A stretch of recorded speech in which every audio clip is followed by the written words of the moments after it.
Good morning students. आज की video में हम पढ़ेंगे कक्षा 12 गणित के अंतर्गत तीसरा चैप्टर आपका, जिसका नाम है आव्यूह। ठीक है, इससे पहले हमने 2 चैप्टर पढ़े हैं। पहला चैप्टर था हमारा संबंध और फलन, दूसरा था प्रतिलोम त्रिकोणमितीय अनुपात। अब तीसरा चैप्टर है आपका आव्यूह। ठीक है, तो सबसे पहले आव्यूह की परिभाषा पढ़ते हैं कि आव्यूह होता क्या है। आपने कक्षा 11 में समुच्चय पढ़े होंगे।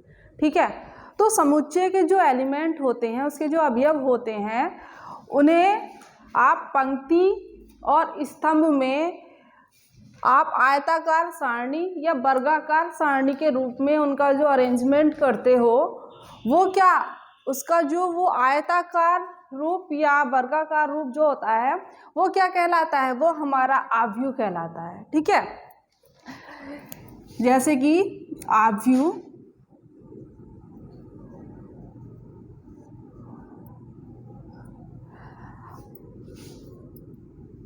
A11, A12, A13, A21, A22, A23, A31, A32, A33। ठीक है, ये क्या है कि ये जो आपकी क्षैतिज रेखा दिखाई दे रही है ना, ये ठीक है, तो ये क्या है? ये आपकी होती है पंक्ति। ठीक है, जो क्षैतिज रेखा होती है आपकी, और जो ऊर्ध्वाधर होती है ये इस तरह से, ये जो है ये आपके कहलाते हैं स्तंभ। ठीक है, तो जो हमारे एलिमेंट थे, एलिमेंट क्या बनेंगे आपके पास कि A11, A12, A13, इस तरह से जो एलिमेंट है आपके पास A33 तक। तो आपने क्या किया कि ये समुच्चय के एलिमेंट है। ठीक है, कि आपने इन्हें पंक्ति और स्तंभों के रूप में व्यवस्थित कर दिया। ठीक है, तो इसका जो ये रूप है आपका क्या कहलाएगा? ये आव्यूह कहलाएगा। ध्यान रखना कि जो आव्यूह होता है आपका, वो हमेशा ये बड़ा जो क्लोज्ड ब्रैकेट होता है उसके अंदर अवयवों का जो अरेंजमेंट होता है वो आव्यूह कहलाता है। ठीक, अब A11, A12, A13 ये क्या है? ये इस आव्यूह के क्या है? एलिमेंट है, अवयव है। ठीक है, अब देखो इसमें कितनी पंक्तियां बनी आपके पास? R1, ये R2 और ये R3। कितनी पंक्तियां हैं? 3 पंक्तियां हैं। कि 3 क्षैतिज रेखाएं हैं तो 3 ही पंक्तियां हैं। 3 ऊर्ध्वाधर रेखाएं हैं, इसका मतलब ये 3 स्तंभ हैं। पहले स्तंभ को आप C1 बोलोगे, दूसरे स्तंभ को आप C2 और तीसरे स्तंभ को आप C3 बोलोगे। ठीक है, और अगर आपसे पूछा जाता है कि जो आव्यूह आपको दिया हुआ है उसकी कोटि कितनी है, तो कोटि क्या होती है कि पंक्ति, यहाँ पे Y स्तंभ। ठीक है, तो इसकी कोटि कितनी होगी? पंक्ति भी 3 है और स्तंभ भी 3 है, तो कितनी कोटि का अवयव है? सॉरी आव्यूह है 3/3 का। ठीक है, और अगर आपसे पूछेंगे कि इसमें कितनी अवयवों की संख्या कितनी है, तो इनकी मल्टीप्लाई हो जाएगी। कितने अवयव होंगे इसके अंदर? 9 अवयव होंगे। अब ये जरूरी नहीं है कि जो आव्यूह है हमारा वो 3/3 ऑर्डर का ही हो, 2/3 भी हो सकते हैं, यानी कि उसमें 2 पंक्ति हो सकती हैं, 3 कॉलम हो सकते हैं। ठीक है, 3/2 भी हो सकता है कि 3 पंक्ति हैं 2 स्तंभ है। ठीक है, 2/2 भी हो सकता है कि 2 ही पंक्तियां हैं और 2 ही स्तंभ है। जो हमारा आव्यूह होता है वो आयताकार भी होता है, वर्गाकार भी होता है। ठीक है, एक अगर आपको ये दिया हुआ है 2, 3, 4, ठीक है, तो इसमें आपको दिखाई दे रहा है ये कॉलम है। ठीक है, तो आप इसे स्तंभ आव्यूह बोलोगे। ठीक है, और अगर इसके ऑर्डर की बात आती है तो कितनी पंक्तियां हैं? पंक्तियां तो आपकी ऐसे होती हैं, तो कितनी पंक्ति बनी? 3। और कॉलम कितने हैं आपके पास? कितने हैं? 1। तो इसका जो ऑर्डर होगा वो कितना होगा? 3/1। ठीक है, अवयवों की संख्या कितनी होगी? मल्टीप्लाई कर दो, 3 ही का ना 3। ठीक है, तो ये तो आपका आव्यूह कैसा होता है। ठीक है, पंक्ति और स्तंभ क्या होते हैं, आव्यूह के अवयवों की संख्या कैसे निकालते हैं, आव्यूह की कोटि क्या होती है, ये आपने पढ़ा, ठीक है। आव्यूह के प्रकार कभी कभी पूछ लेते हैं, तो आयताकार आव्यूह होता है, वर्गाकार होता है, वर्गाकार मतलब उसमें पंक्ति और स्तंभों की संख्या समान होगी। स्तंभ आव्यूह होता है, अगर आपको दिया है ये आपका कैसा होगा, ये आपका पंक्ति आव्यूह होगा, ठीक है। एक चीज और आप इसमें पढ़ोगे,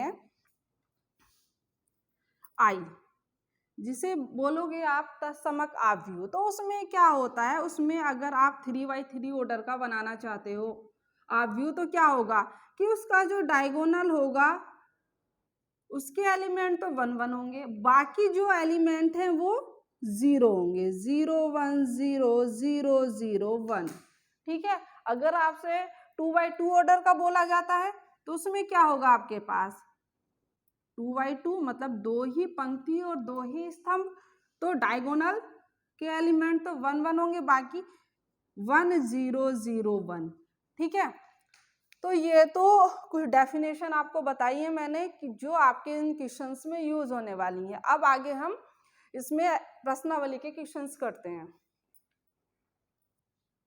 ठीक है। अब हमने एक क्वेश्चन लिया है कि आपको जो एक आव्यूह दिया हुआ है, आव्यूह की रचना करनी है, कितनी ऑर्डर का बनाना है, 2x2 ऑर्डर का आपको आव्यूह बनाना है, जिसके लिए AIJ जो दिया हुआ है आपको वो ये दिया हुआ है, ठीक है। तो 2x2 ऑर्डर का आव्यूह बनाने के लिए उसमें 2 ही तो आपके पास पंक्तियां होंगी और 2 ही स्तंभ होंगे, यानी कि वो कुछ इस तरह से होगा A11 A12 A21 और एक A22, ठीक है। इसे पढ़ने का एक तरीका होता है A11, आप इसे ये भी बोल सकते हो कि ये पहली पंक्ति का पहला अवयव है, ये पहली पंक्ति का दूसरा अवयव है, या आप इसे ऐसे भी पढ़ सकते हो ये पहली पंक्ति है पहला स्तंभ है, पहली पंक्ति है दूसरा स्तंभ है, दूसरी पंक्ति है पहला स्तंभ है, और दूसरी ही पंक्ति है दूसरा ही स्तंभ है, या दूसरी पंक्ति का पहला अवयव है A22, दूसरी पंक्ति का दूसरा अवयव है। आपको जिस तरह से याद रह जाए आप वैसे इसे समझ लो, ठीक है। अब आपको ये एलिमेंट चाहिए, A11 चाहिए, A12 चाहिए, A21 चाहिए और A22 चाहिए, तो आपके पास कितना है AIJ, ठीक है। तो आपको A11 I भी 1 है आपके पास और J भी 1, आप रखोगे 1 + 1 इसका स्क्वायर अपॉन 2, 2 का स्क्वायर 4 और 2 से डिवाइड करो, कितना मिला 2। इसी तरह से A12 1 + 2, I की जगह 1 है और J की जगह 2 है, तो यही पुट करेंगे यहाँ पर, इसका स्क्वायर करोगे अपॉन में 2, 3 का स्क्वायर 9 और 9 अपॉन 2, ठीक है। इसी तरह से A21, तो I कितना है आपके पास 2 और J कितना है यहाँ पर 1, इसका स्क्वायर अपॉन 2, 3 का स्क्वायर 9 और 2, ऐसे ही A22, तो 2 + 2 इसका होल स्क्वायर अपॉन 2, 2 और 2 4 का वर्ग कितना होता है 16, और 2 से डिवाइड करोगे तो कितना मिला 8, ठीक है। अब आप ये वैल्यू यहाँ पर पुट कर दो, तो आपको आव्यूह कितना मिला A11 2, A12 9 upon 2, A21 9 upon 2 और A22 कितना मिला 8, ठीक है। तो ये आपके पास क्या मिला, ये हमारा आव्यूह होगा 2x2 ऑर्डर का, ठीक है। उसके आगे आ जाओ, आपको ये 2 आव्यूह दिए हैं जो कि समान है। अब 2 आव्यूह जब समान होते हैं तो उनका जो सेम पोजीशन पर एलिमेंट होता है वो भी समान होता है, ठीक है।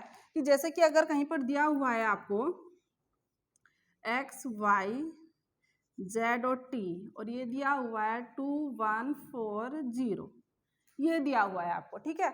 और कहा है कि दोनों जो आव्यूह हैं वो कैसे हैं, समान है, बराबर है, तो क्या होगा कि इनके जो पोजीशन एलिमेंट होंगे वो आपस में क्या होंगे, बराबर होंगे। यानी कि A11 पोजीशन पे कितना है x, और यहाँ पर A11 पोजीशन पे कितना है 2, तो x जो है वो 2 के इक्वल होगा, ठीक है। सेम कंडीशन जैसे कि ये t है, कौन सी पोजीशन पे A22 पर है, इधर A22 पोजीशन पे कितना है 0, तो ये किसके इक्वल होगा 0 के इक्वल होगा। ऐसे ही z किसके इक्वल होगा 4 के, और y किसके इक्वल होगा 1 के, ठीक है। तो इधर आ जाओ, 2 आव्यूह दिए हैं और दोनों ही कैसे हैं, आपस में बराबर है। ठीक, तो आप क्या करोगे, इन दोनों अवयव की आप तुलना कर दो। लिखो ऑन कंपेयरिंग, तुलना करने पर करोगे तो इस पोजीशन पे क्या है आपके पास 9, तो आपके पास कितना बना A11 पे x plus y plus z equal to 9। ऐसे ही x प्लस जेड किसके इक्वल आएगा 5 के, और y प्लस जेड किसके इक्वल आएगा 7 के। इक्वेशन नंबर फर्स्ट, ये सेकंड और ये थर्ड। आपको करना क्या है, आपको x y और z इनकी वैल्यू फाइंड आउट करनी है। ठीक है, तो देखो बहुत सिंपल सा हो गया आपका क्वेश्चन। आपका क्या करो, इक्वेशन नंबर फर्स्ट में से अगर आप सेकंड माइनस करते हो, करो माइनस, x से x कैंसिल हो जाएगा, z से z जाएगा, कितना बचा y। 9 में से 5 माइनस करोगे, कितना मिला आपको 4। ठीक है, y की वैल्यू मिल गई आपको। आप इक्वेशन नंबर फर्स्ट में से आप माइनस कर दो इक्वेशन नंबर थर्ड को। ठीक है, करो माइनस, y से y कैंसिल होगा, z से z जाएगा, कितना मिला यहाँ से x इज इक्वल टू 9 में से आप 7 माइनस करो, कितना मिला 2। अब बाकी बचा क्या आपके पास z, तो क्या करो फ्रॉम इक्वेशन सेकंड x की वैल्यू उठा के यहाँ पर रखेंगे तो कितना बना 2 प्लस जेड इक्व टू 5, तो z इक्व टू 5 माइनस 2 कितना मिला 3। ठीक है, तो x y z की वैल्यू हमें फाइंड आउट करनी थी, ये आपको मिल गई। ठीक है, तो इसमें बस आपको कितना ध्यान रखना है कि दो समान अवयव हैं तो उनके जो एलिमेंट है सेम पोजीशन पे वो भी आपस में क्या होंगे, समान होंगे। ठीक है, अब हमने आगे क्वेश्चन लिया है कि आपको दो अवयव दिए हुए हैं a और b। ठीक है, अब आपको उनका योग निकालना है। तो योग और अंतर निकालने के लिए आपको एक चीज ध्यान में रखनी है कि सेम पोजीशन पे जो एलिमेंट होता है उसमें वही तो ऐड होता है और वही सब्ट्रैक्ट होता है। मतलब A11 में आप A11 पोजीशन वाला ही एलिमेंट जोड़ोगे, और अगर आपको घटाने के लिए बोला जाता है तो A11 में से A11 वाला ही एलिमेंट घटाओगे, यानी कि सेम पोजीशन वाले एलिमेंट ही आपस में जुड़ेंगे और घटेंगे। ठीक है, तो देखो जैसे कि आपको a और b दिया हुआ है, आपको a plus b find out करना है, तो यहाँ पर लिखोगे a प्लस बी। a कितना है आपके पास 1 2 -3 5 0 2 1 -1 1। ठीक है, प्लस b कितना है 3 -1 2 4 2 5 2 0 3। ठीक है, अब क्या करना है, सेम पोजीशन वाले ही आपस में प्लस करने हैं। तो 1 में क्या प्लस होगा 3, मैं पूरा डिटेल में लिख के बता रही हूँ, 1 प्लस 3। ऐसे ही 2 में तो 2 प्लस तो -1 -3 प्लस 2। अब इधर आ जाओ, ये कौन सी पोजीशन है A21, दूसरी पंक्ति का पहला एलिमेंट है या दूसरी पंक्ति है पहला कॉलम है। तो 5 प्लस 4 0 प्लस 2 2 प्लस 5। ठीक है, ये 1 प्लस 2 -1 प्लस 2 और 1 प्लस 3। ठीक है, तो ये कितना बना 4 प्लस माइनस माइनस, तो कितना बनेगा 1 माइनस के 3 प्लस के 2, माइनस के ज़्यादा है माइनस का 1, ये 9 हुआ आपके पास, ये 2 होगा, ये 7 3 -1 प्लस के 2 प्लस के ज़्यादा हैं तो प्लस का 1 और 4। ठीक है, तो ये आपके पास a प्लस बी आएगा। इसी तरह से अगर आपसे अंतर पूछा जाता है तो यहाँ पर जहाँ पर प्लस आए हैं वहाँ पर क्या आ जाएगा, माइनस आ जाएगा। ठीक है, उसके आगे आते हैं, यहाँ पर आपको दो अवयव दिए हैं और उनके क्या गुणनफल ज्ञात करना है। तो सबसे मेन चीज़ क्या है, यहाँ पे बिल्कुल ध्यान देना है, गुणा सीखना।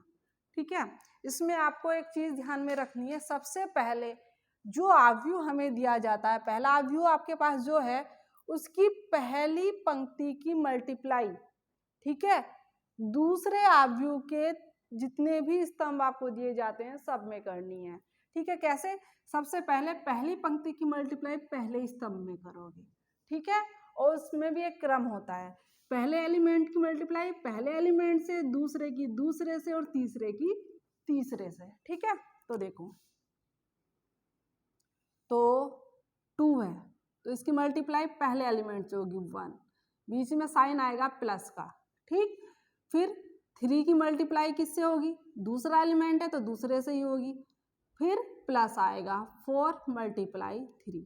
तो अभी तो पहले ही स्तंभ से हुई है, बाकी आगे 2 स्तंभ हो रहे हैं, उनसे और होनी है। तो करो 2 multiply by -3 plus 3 multiply by 2, और तीसरा एलिमेंट है हमारे पास 4 मल्टीप्लाई किससे होगी, 0 से। ठीक है, सेम प्रोसीजर आगे भी कंटिन्यू करना है हमें। 2 multiply by 5 plus 3 multiply by 4 plus 4 multiply by 5,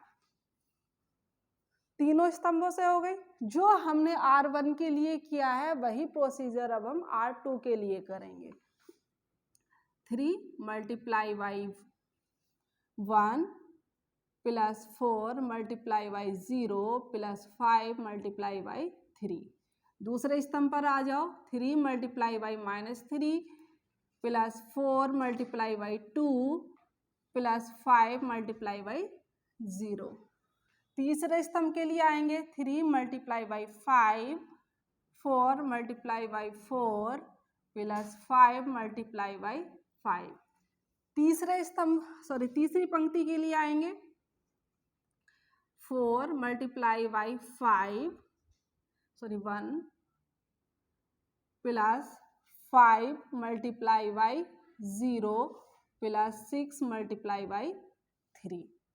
दूसरे स्तंभ के लिए जाएंगे, 4 multiply by -3 plus 5 multiply by 2 plus 6 multiply by 0।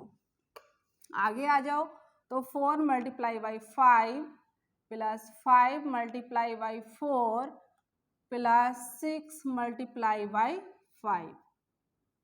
ठीक है, अब इसे सॉल्व कर लो, तो कितना बना, 2 प्लस 0 हो जाएगा प्लस 12, इधर कर लो, 3 प्लस 0 प्लस 5 तिया 15, 4 प्लस 0 प्लस 6 तिया 18, -6 plus 6 plus 0, -9 plus 8 plus 0, -12 plus 10 और प्लस 0। आगे सॉल्व करेंगे, 10 प्लस 12 प्लस 20। ठीक है, 15 प्लस 16 प्लस 25, ऐसे ही 20 प्लस 20 प्लस 30। तो सॉल्व करो, कितना मिला, 14 18 22। ठीक है, माइनस के 6 और प्लस के 6 कैंसिल, कितना बनेगा यहाँ पर 0, माइनस के 9 प्लस का 8 कितना बना, -1, माइनस के 12 प्लस का 10 कितना बनेगा, -2। आगे आ जाओ, ये कितना बना, 42। ठीक है, 30 40 50 कितना बना, 56, 20 और 20 40 और 30 70। ठीक है, तो ये आपका क्या होगा, गुणनफल होगा। इसमें प्रोसीजर आपको ध्यान में रखना है कि पहली पंक्ति की मल्टीप्लाई तीनों स्तंभ से, फिर दूसरे की, फिर तीसरे की। ठीक है, तो ये मल्टीप्लाई आपकी आगे बहुत काम आने वाली है। तो अभी हमने क्या पढ़ा, इसमें 2 अवयवों का जोड़ना, घटाना और गुणा करना। ठीक है, ठीक है, हमने एक क्वेश्चन लिया है, यहाँ पर हमें एक समीकरण दी है। ठीक है, अब इस समीकरण को हल करना है, यानी कि आपको x, y, z और t की वैल्यू फाइंड आउट करनी है। ठीक है, तो देखो कैसे सोल्व करते हैं इसे। 2 ऐसे रहा आपके पास, x y z और t प्लस 3 इंटू में है ना, मल्टीप्लाई में इसकी अंदर मल्टीप्लाई कर दो। क्या होगी कि अवयव के अंदर जितने भी एलिमेंट हैं सबको 3 से गुणा कर देंगे, तो 3 -3 0 और 3 दूनी 6 is equal to, same procedure 3 है तो अंदर प्रत्येक एलिमेंट में 3 से गुणा हो जाएगी। 9 3 पंजे 15 3 चौक 12 और 3 छंग 18। ठीक है, उसके बाद 2x y z और t इज इक्वल टू 9 15 12 18। ये आप भी इधर प्लस में है ना, इधर आप लेके जाओगे तो माइनस में, तो कितना बना 3 -3 0 6। इसे सोल्व कर देंगे तो कितना मिलेगा आपको, बताया था सेम पोजीशन वाले एलिमेंट आपस में माइनस होंगे, तो 9 में से आप माइनस करोगे 3, कितना बना 6। 15 है, माइनस माइनस कितना हो जाएगा प्लस, तो 15 और 3 कितने बने 18। 12 में से आप माइनस करोगे 0, कितना बनेगा आपके पास 12। 18 में से माइनस करोगे 6, कितना मिला 12। किसके इक्वल है ये 2x y z और t। ठीक है, उसके बाद x y z t 2 गुणा में है, इधर भाग में लेके जाओगे तो 1/2 हम इसे लिख सकते हैं, कितना बना 6 18 12 और 12। x y z t 1/2 अंदर लेके जाओगे करो तो ये कितना बना 3 9 6 और 6। ठीक है, उसके बाद आपको पता है दोनों आव्यूह समान हैं, बताया था कि जब दो आव्यूह समान होते हैं तो सेम पोजीशन के एलिमेंट आपस में बराबर होंगे, कि x जो बराबर है वो 3 के होगा, z 9 के बराबर होगा, y 6 के बराबर होगा और t भी किसके बराबर होगा 6 के बराबर होगा। आप यहाँ पर लिखोगे ऑन कंपेयरिंग। ठीक है, तो यहाँ से क्या मिला आपको x is equal to 3, y is equal to 6, z equal to 9 and t is equal to कितना मिला 6। ये हमारा आंसर होगा। ठीक है, तो ये हमने क्या किया कि आव्यूह के रूप में जो समीकरण दी जाती है उसे किस तरह से सॉल्व करते हैं। ठीक है, तो अभी हमने जो टॉपिक पढ़े वो कहाँ तक पढ़ लिए, आव्यूह की परिभाषा पढ़ ली, कोटि पढ़ लिया, अवयवों की संख्या कैसे निकालते हैं, आव्यूह का निरूपण, योग अंतर गुणा, ये यहाँ तक हमने पढ़ लिया है। अब आगे हम पढ़ेंगे आव्यूह का परिवर्त। परिवर्त क्या होता है, परिवर्त कि जो आव्यूह आपको दिया हुआ है, ठीक है, तो उसमें उसकी जो पंक्ति और स्तंभ होते हैं उन्हें आपस में बदल देते हैं, यानी कि रो और कॉलम को इंटरचेंज कर देते हैं। आव्यूह के परिवर्त को आप क्या बोलोगे ए डैश बोलोगे। ठीक है, जैसे कि आपको ये कोई आव्यूह दिया है 2 -1 4 0 9 6 1 4। ठीक है, और आपसे कहा जाए कि इसका परिवर्त ज्ञात कीजिए, तो मैंने अभी क्या बताया आपको कि परिवर्त ज्ञात करने के लिए उसकी जो कॉलम है उसके जो स्तंभ है उन्हें पंक्ति बना दो, जो पंक्ति है उन्हें आप कॉलम बना दो। तो 3 4 6 ये है, तो 2 0 1 -1 9 4, तो ये क्या कहलाएगा, ये कहलाएगा आपका जो आव्यूह दिया हुआ है उसका परिवर्त। ठीक है, इस परिवर्त पर आधारित ही दो तरह के आव्यूह आपको मिलते हैं, कौन कौन से, कि भाई सममित आव्यूह और विषम सममित आव्यूह। ये क्या होते हैं, सममित आव्यूह क्या होता है कि जब a बराबर होता है a डैश के, तो इसे तो आप बोलोगे कि ये कैसा आव्यूह है, ये सममित आव्यूह है। ठीक है, और अगर a बराबर आ जाए -a डैश के, तो ये जो आव्यूह आपका कहलाएगा वो क्या कहलाएगा, विषम सममित आव्यूह कहलाएगा। इसकी एक खासियत और होती है, इसकी खासियत ये होती है कि डायगोनल के एलिमेंट को छोड़ के बाकी के जो एलिमेंट होते हैं वो सब 0 होते हैं विषम सममित आव्यूह के लिए। ठीक है, अब देखो हमने यहाँ पे एक क्वेश्चन लिया है, एक आव्यूह है हमारे पास, आपको ये बताना है कि ये जो आव्यूह है आपका ये सममित आव्यूह है या विषम सममित आव्यूह है।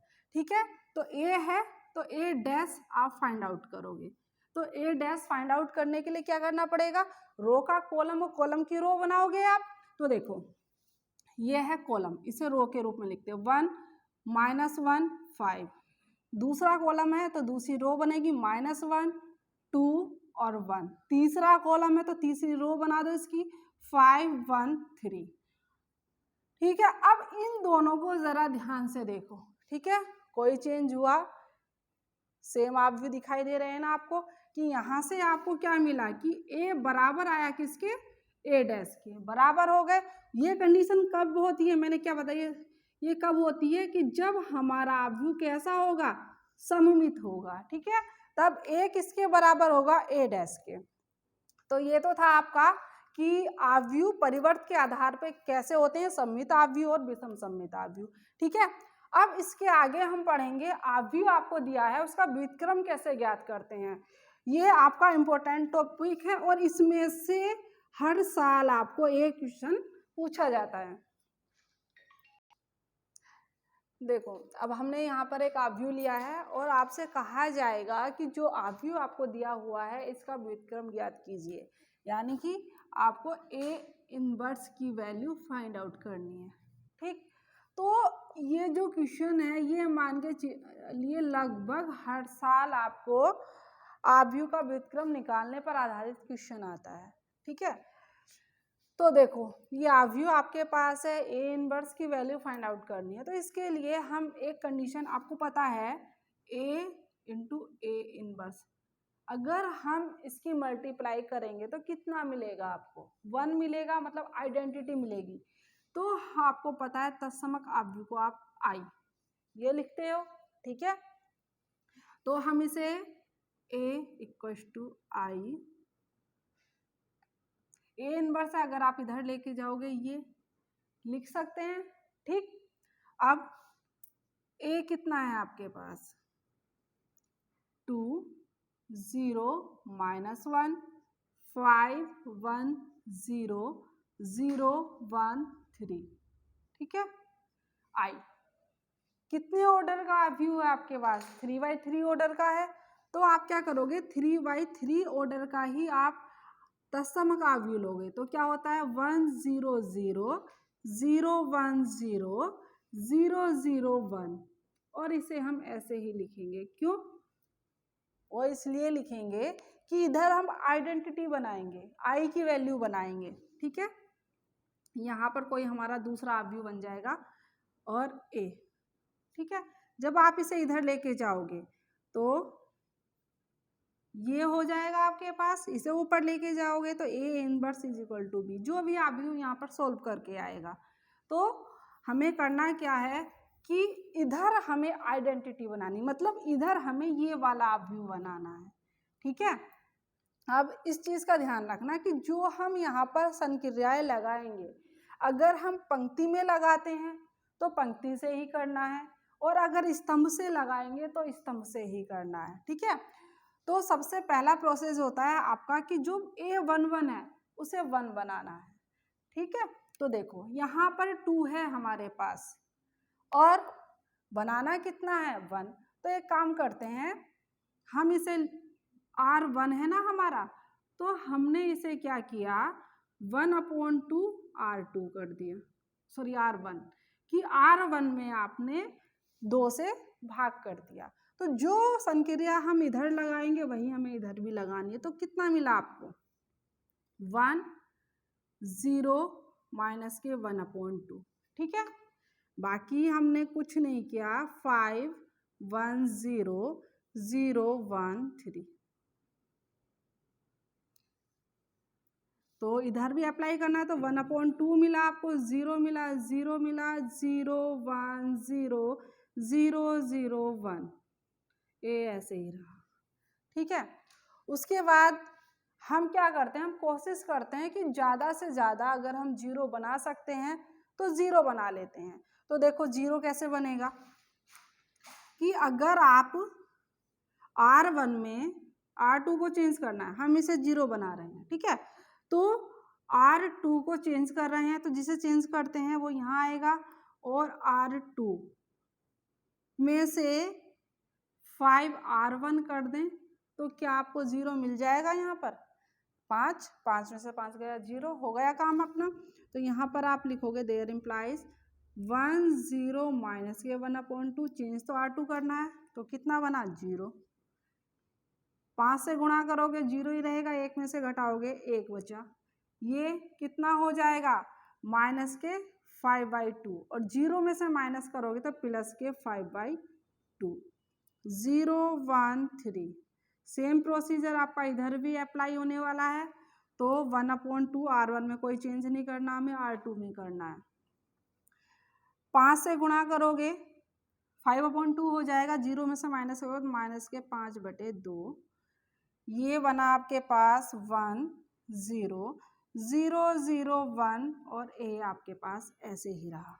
ठीक है, इतना हो गया। अब क्या करना है, 0 बना रहे हैं तो R3 पर आ जाओ। यहाँ पर 0 होता है ना, तो क्या करो, सीधे सीधे लिखो। अब हम चेंज कर रहे हैं R3 में। क्या चेंज कर रहे हैं कि R3 में से माइनस कर रहे हैं हम R2 को। ठीक है, और इस चीज़ का भी ध्यान रखना है कि आप जो एलिमेंट बना रहे हो उसके चक्कर में जो एलिमेंट आपने बना लिए हैं वो गड़बड़ ना हो जाए। तो देखो ये कितना मिलेगा आपके को, 1 0 माइनस के 1/2 0 1 5/2। चेंज तो R3 में कर रहे हैं तो 0 1 में से 1 माइनस करोगे 0 और 3 में से माइनस कर रहे हो 5/2। 2 या 6 में से 5 गए, 1/2। ठीक है, ये बना आपके पास 1/2 0 0 माइनस के 5/2 1 0 और 0 में से माइनस करोगे 5/2 तो प्लस के 5/2। 0 में से 1 माइनस करोगे -1, 1 में से 0 माइनस करोगे 1 ए। ठीक है, अब देखो आगे क्या करते हैं। अब जितने हम 0 बना सकते थे ज़्यादा से ज़्यादा हमने बना दिए। अब करना क्या है हमें, अब जो तीसरी रो है हमारे, पहले उसे बनाते हैं। तो कैसे बनेगी, आपको यहाँ पर 1 चाहिए। 1 कैसे मिलेगा कि 1/2 है, अगर आप इस R3 में 2 से गुणा कर दो तो 1 मिलेगा आपको यहाँ पर। ठीक है, तो देखो हम क्या कर रहे हैं, R3 में मल्टीप्लाई कर रहे हैं 2, तो 2R3। तो देखो बाकी तो सेम ऐसे लिखना है, 1 0 माइनस के 1/2 0 1 5/2 और जी 2 से गुणा करोगे तो 0 0 1। ठीक, इधर भी आ जाओ, 1/2 ऐसे ही रहा, 0 0 माइनस के 5/2 ऐसे ही रहा आपके पास 1 0 और 2 से मल्टीप्लाई करोगे, 2 से 2 कैंसिल, कितना मिला 5, माइनस के 2 और ये प्लस के 2 ए। ठीक है, R3 मिल गई। अब उसके बाद हम क्या बनाएंगे, R2 बनाएंगे। R2 कैसे बनेगा, R2 हमारा बनेगा, अगर आप R3 में 5/2 से मल्टीप्लाई करके R2 में से माइनस कर दो, तो देखो हम यहाँ पर अप्लाई कर रहे हैं R2, तो R2 माइनस 5/2 R3। ठीक है, तो देखो 1 0 माइनस के 1/2 0। अब देखो 0 से 5/2 से मल्टीप्लाई करोगे 0 ही आना है, 1 में से माइनस करोगे 1। ये भी तो ध्यान रखना है कि आपके एलिमेंट चेंज नहीं होने चाहिए। जब इसमें 5/2 से मल्टीप्लाई करोगे 5/2 और माइनस करोगे तो 0 0 0 1। अब देखो आपकी 2 पंक्ति तो बन गई, तीसरी एक बची है। आगे देखो तो 1/2 ऐसे ही रहेगा, 0 0 चेंज कर रहे हैं R2 में, क्या चेंज कर रहे हैं R2 -5, तो माइनस के 5/2 तो है ही आपके पास। ठीक है, इसमें से माइनस करना है 5/2 R3, तो 5 पंजे 25/2। सेम है माइनस, तो 30/2 माइनस के कितने बने 15। ठीक है, उसके आगे आ जाओ कि 1 में से माइनस करना है, कितना माइनस करना है 5/2 इंटू माइनस के 2। ठीक है, कितना हुआ 1 माइनस माइनस प्लस के 5, कितना मिलेगा आपको 6। ठीक है, उसके आगे आ जाओ 0 माइनस 5/2 इंटू 2, कितना मिला माइनस के 5। ठीक है, उसके बाद तीसरी जो पंक्ति है आपके पास वो ऐसे ही रहने वाली है ए। अब लास्ट है आपके पास, इसे और जीरो में कन्वर्ट करना है। ये कैसे कन्वर्ट होगा कि देखो R3 पर आ जाओ, यहाँ पर 1 है आपके पास, तो अगर माइनस के 1/2 है, जीरो कब होगा जब आप इसमें प्लस करोगे कितना 1/2। तो इस बार हम R1 को चेंज कर रहे हैं, कैसे R1 प्लस 1/2 R3, ठीक है। तो देखो 1/2 से मल्टीप्लाई करोगे जीरो ही रहना है, तो ये 1, ऐसे ही ये 0, माइनस के 1/2 ये कितना बन जाएगा प्लस के 1/2, तो कितना हो गया 0, 0 1 0 0 0 1, ठीक है।